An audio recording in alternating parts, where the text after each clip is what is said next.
Hey everyone, welcome to the show. So, the city of San Marcos, Texas, has reached a settlement agreement with the occupants of the Biden Harris bus who were terrorized by Trump supporters. As you guys may know, a Biden Harris campaign bus was surrounded by so called Trump train members. These were cars and trucks. They were on a highway in Texas. And this occurred shortly before the 2020 presidential election. These psychos were flying Trump flags. Some of them brandished weapons at the occupants on the bus. They threatened them. They almost ran the bus off the road because they kept swerving towards the bus, and then they were driving so close and they slowed down, and the bus and the surrounding traffic ended up having to slow down to like 30 miles an hour. So it was a nuisance on top of being dangerous, and it could have been potentially fatal. So the police were called numerous times by the people on the bus, and this is as they were on their way to a campaign event.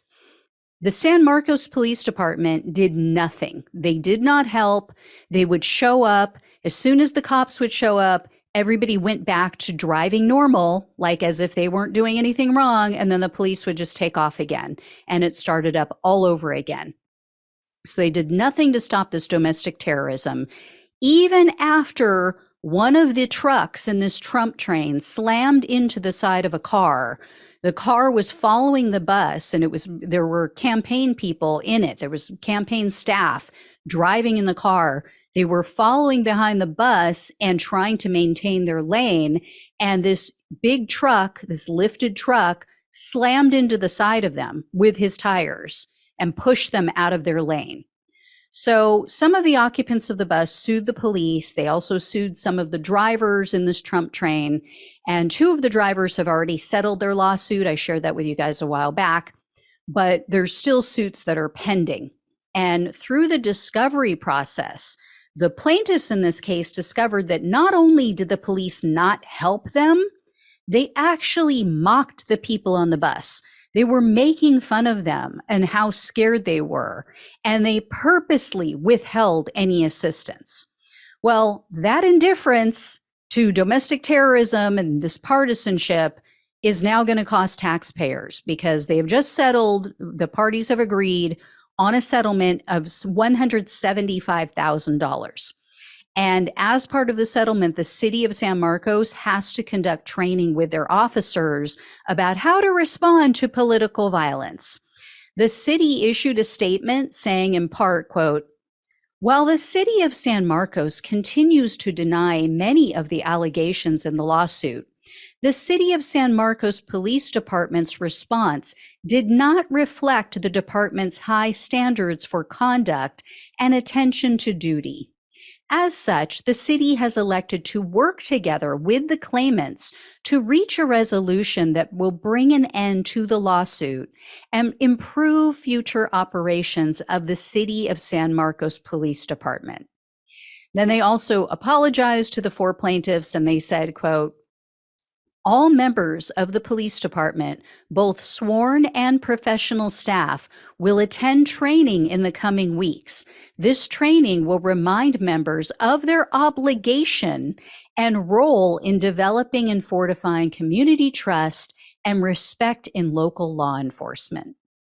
At the time of the attack, David Gins was the Texas operations director for the Biden campaign, and he is one of the plaintiffs in this case. He told a news outlet, quote, "We hope that this shows that you are expected to uphold the law in your jurisdiction, regardless of your political beliefs.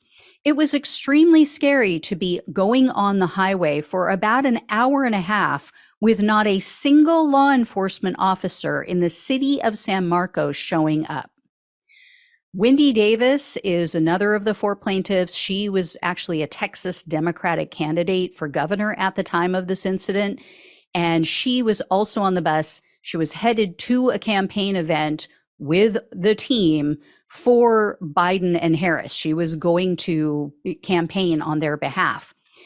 In regard to the settlement, Davis said, quote, The intimidation we experienced on the highway that day and the threat to our safety simply for engaging in the political process and supporting the candidate of our choosing should never happen in this country. That's what he's done to this country. He has normalized, promoted, and condoned, and in many cases incited domestic terrorism. And for anyone who doesn't know, Trump, his dingbat son, Don Jr., and even Republican Senator Marco Rubio praised these people, praised them on Twitter. They shared videos of this violent attack and they commended them for their actions. That's who and what the Republican Party has become. The pro-domestic terrorism party. That's what they stand for now. Anyway, I will let you know when I hear more because, like I said, there's still ongoing litigation in regard to this whole attack. So I will keep you posted on this. Thank you all so much for watching and listening. Please like, please share this video. Please become a subscriber if you have not. Become a donor or leave a tip or a super thanks if you possibly can. Links are below in the description box on YouTube and the podcast, and I so appreciate it. Love you all. Take care. Talk with you soon.